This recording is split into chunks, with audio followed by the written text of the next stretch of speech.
Hello hi friends, welcome to Drishya YouTube channel. ನಾನು last ವಿಡಿಯೋದಲ್ಲಿ ನಿಮಗೆ ಹೇಳಿದ್ದೆ ನಮ್ಮತ್ತೆ ಹೇಗೆ ಕ್ವಿಕ್ಕಾಗಿ ಈಸಿಯಾಗಿ ವಾಂಗಿಬಾತ್ ಮಾಡಿದರು ಅಂತ. ಅದರ ವಿಡಿಯೋ ನಾನು ಇವಾಗ ನಿಮಗೆ ಆಗ್ತಾ ಇರೋದು. ನೀವು ನೋಡ್ತಾ ಇರ್ಬೋದು, ನಮ್ಮತ್ತೆ ಅದು ವಾಂಗಿಬಾತ್ ಮಾಡಲಿಕ್ಕೆ ಉದ್ದವಾದ ಬಿಳಿ ಬದನೆಕಾಯಿ ಯೂಸ್ ಮಾಡ್ತಾ ಇದ್ದಾರೆ. ಅದನ್ನು ಎಷ್ಟು ಸ್ಲೈಸ್ ಆಗಿ ತೆಳ್ಳಗೆ ಕಟ್ ಮಾಡ್ಕೊತಾ ಇದ್ದಾರೆ. ಮಧ್ಯೆ ಮಧ್ಯೆ ಆ್ಯಕ್ಚುಲಿ ಟಿಪ್ಸ್ ಹೇಳ್ತಿದ್ದಾರೆ. ವಾಯ್ಸ್ ಓವರ್ ನಾನು ಮಾಡಿದ್ರು, ಆ ವಾಯ್ಸ್ನು ನಾನು ಒರಿಜಿನಲ್ ವಾಯ್ಸ್ನು ಹಾಗೆ ಇಟ್ಟಿದ್ದೀನಿ, ನೀವು ಕೇಳಿಸ್ಕೋಬೋದು ನೋಡಿ. ಈಗ ನಿಧಾನಕ್ಕೆ ಸ್ಲೈಸಾಗಿ ಎಕ್ಸ್ಪೀರಿಯನ್ಸ್ ಅಂತಾರಲ್ವಾ, ನೋಡಿ ನಮ್ಮತ್ತೆ ಕೈಯಲ್ಲಿ ಬೇಗ ಬೇಗ ಸ್ಲೈಸಾಗಿ ವಾಂಗಿಬಾತ್ನ ಕಟ್ ಮಾಡಿಕೊಂಡು. ನಾನು ಈ ವಿಡಿಯೋದಲ್ಲಿ ವಾಯ್ಸ್ ಓವರ್ ಕಂಪ್ಲೀಟ್ ಇರೋದಿಲ್ಲ, ಬ್ಯಾಕ್ಗ್ರೌಂಡ್ ಮ್ಯೂಸಿಕ್ ಕೊಡ್ತಾ ಇರುತ್ತಾ, ನೀವು ನೋಡ್ತಾ ಇದ್ದರೆ ಗೊತ್ತಾಗುತ್ತೆ ಅದು ಎಷ್ಟು ಈಸಿಯಾಗಿ ರೆಡಿ ಮಾಡಿದ್ದು ನಮ್ಮತ್ತೆ ವಾಂಗಿಬಾತ್ನ. ಅರೌಂಡ್ ಒಂದು 15 ಮಿನಿಟ್ಸ್ ತೊಗೊಂಡಿರ್ಬೋದು ಅಷ್ಟೇ. ಬಟ್ ಅದು ಪ್ರೊಸೆಸ್ ಇದೆ ಅಲ್ವಾ, ಅದನ್ನು ವಾಶ್ ಮಾಡೋದು, ಅದು ನೋಡ್ಬಿಟ್ಟು ವಾಶ್ ಮಾಡಿಬಿಟ್ಟು ಸ್ವಲ್ಪ ಉಪ್ಪು ಮತ್ತು ಅರಶಿನದೆಲ್ಲ ಹಾಕಬೇಕು ಅಂತ ಹೇಳಿದ್ರು.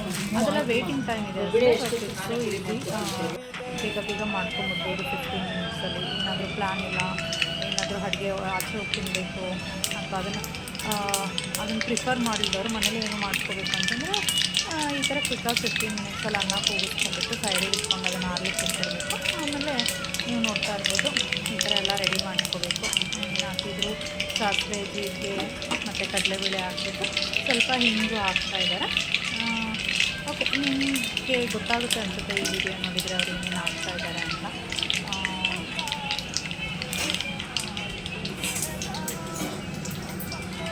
ನಮ್ಮಲ್ಲಿ ನಾವು MTR ಇಂಜಿನ ಯೂಸ್ ಮಾಡ್ತಾ ಇರೋದು. ಒಂದು 4 ಮೆಣಸಿನ್ಕಾಯಿ ಹಾಕ್ಬಿಟ್ಟು ಬಾಡಿಸ್ಕೊಂಡು ಅಷ್ಟೇ. ಆಮೇಲೆ ಕ್ಯಾಪ್ಸಿಕಮ್ಮು ಅದೇ ಥರ ಉದ್ದ ಹಚ್ಚಿಟ್ಕೊಂಡಿದ್ರು, ಟೇಸ್ಟ್ ಆಗುತ್ತೆ ವಾಂಗಿಬಾತು ಅಂತ. ಕ್ಯಾಪ್ಸಿಕಮ್ ಮತ್ತು ಬಿಳಿ ಬದನೆಕಾಯಿ ಎರಡನ್ನೂ ಹಾಕ್ಕೊತಾ ಇದ್ದಾರೆ.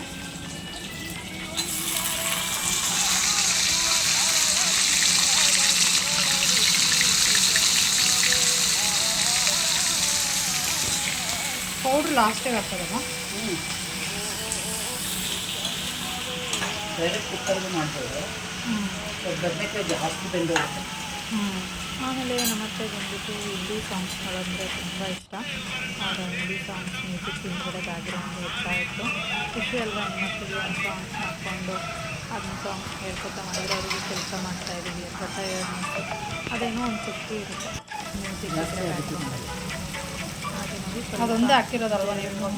ಹಚ್ಚಿರೋ ಕ್ಯಾಪ್ಸಿಕಮ್ ಮತ್ತು ಬದನೆಕಾಯಿ ಹಾಕೊಂಡಿದ್ಮೇಲೆ ಸ್ವಲ್ಪ ಉಪ್ಪು ಹಾಕಿದ್ರು ರುಚಿಗೆ ತಕ್ಕಷ್ಟು. ಆಮೇಲೆ ಹುಣಸೆಹಣ್ಣು ಕೂರಿಸ್ಕೊತಾ ಇದ್ದಾರೆ. ಮಾಮೂಲಿ ನಮಗೆ ರುಚಿಗೆ ಎಷ್ಟು ಬೇಕಾಗುತ್ತೋ ಅಷ್ಟು ಹಾಕೋಬೇಕು.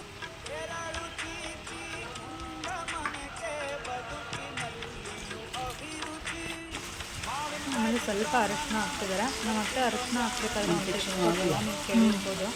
ಯೂಶ್ವಲಿ ನಮ್ಮತ್ತೆ ಅಪ್ಪ ಅವರು ಹೇಳ್ತಿದ್ರಂತೆ, ಯಾವುದೇ ಅಡುಗೆಗೆ ಅರಶಿನ ಹಾಕ್ತಿದ್ರೆ ಎಂಥ ಏನೇ ಕ್ರಿಮಿಗಳಿದ್ದರೂ ತರಕಾರಿಲಿ ಅಷ್ಟೆಲ್ಲ ಇದಾಗ್ಬಿಡುತ್ತೆ.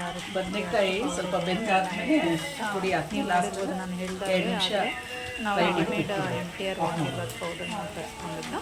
ಅದನ್ನ ಪುಡಿ ಆಲ್ರೆಡಿ ಮೊದಲೇ ಹುರಿದಿರ್ತಾರಲ್ಲ, ಸೀದಂಗೆ ಆಗುತ್ತೆ ಅಂತ. ಅಂದರೆ ನಮ್ಮ ವಾಂಗಿಬಾತ್ ಪೌಡರ್ ಮಾಡಿಕೊಡ್ತಾರೆ ಮನೇಲೆ.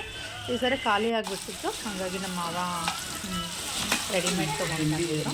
ಸೊ ಈಗ ನೋಡ್ತಾ ಇರ್ಬೋದು, ನಮ್ಮತ್ತೆ ಸ್ಪೂನಲ್ಲಿ ಟೆಸ್ಟ್ ಮಾಡ್ತಾ ಇದ್ದಾರೆ. ಈ ಥರ ಎಣ್ಣೆ ಬಿಡಬೇಕು ಅಂತ ಹೇಳ್ತಾ ಇದ್ರು ನಮ್ಮತ್ತೆ. ಸ್ವಲ್ಪ ಚೆನ್ನಾಗಿ ಫ್ರೈ ಆದಮೇಲೆ ಎಣ್ಣೆ ಸೈಡಿಗೆ ಅನ್ನ ಕೈ ಕೂಡ ಹೋಗ್ತಾನೆ. ಅದಾದಮೇಲೆ ಅದು ಚೆನ್ನಾಗಿ ಬೆಂದಿರಬೇಕು. ಆ ಸ್ಪೂನಲ್ಲಿ ಕಟ್ಟಾಗಿ ಇದು 2 ಸ್ಪೂನ್ ಹಾಕಿದ್ರೆ ಸಾಕಂತೆ ರುಚಿ ತಕ್ಕಂತೆ. ನಮ್ಮ ಮನೆಗೆ 2 ಸ್ಪೂನ್ ಖಾರ ಬೇಕು ಹೇಳ್ತಿದ್ದಾರೆ. ಗ್ಯಾಸ್ ಸಾಕಾಗ್ತದೆ ಒಂದು 5-6 ಜನಕ್ಕೆ.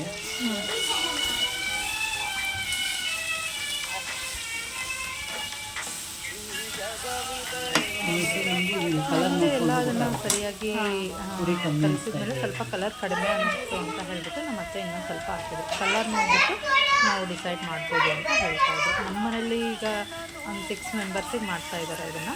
6-7 ಮೆಂಬರ್ಸ್ಗೆ. ಮಕ್ಕಳು ಕೆಲವೊಮ್ಮೆ ತಿಂತಾರೆ ವಾಂಗಿಬಾತ್, ಕೆಲವೊಬ್ಬರು ತಿನ್ನಲ್ಲ. ನೋಡಿ ಅರೌಂಡ್ 6 ಮೆಂಬರ್ಸ್ಗೆ ಇಷ್ಟು. ಇದಾದ್ಮೇಲೆ ಒಂದು 2 ಮಿನಿಟ್ಸ್ ಈ ಥರ ಮಾಡಬೇಕಾ? 3 ಸ್ಪೂನ್ ಹಾಕಿದ್ರು ಅನ್ಸುತ್ತೆ ನಮ್ಮ ರೆಡಿಮೇಡ್ ವಾಂಗಿಬಾತ್ ಪೌಡರ್. ಒಂದು 2 ನಿಮಿಷನೂ ಇಲ್ಲ.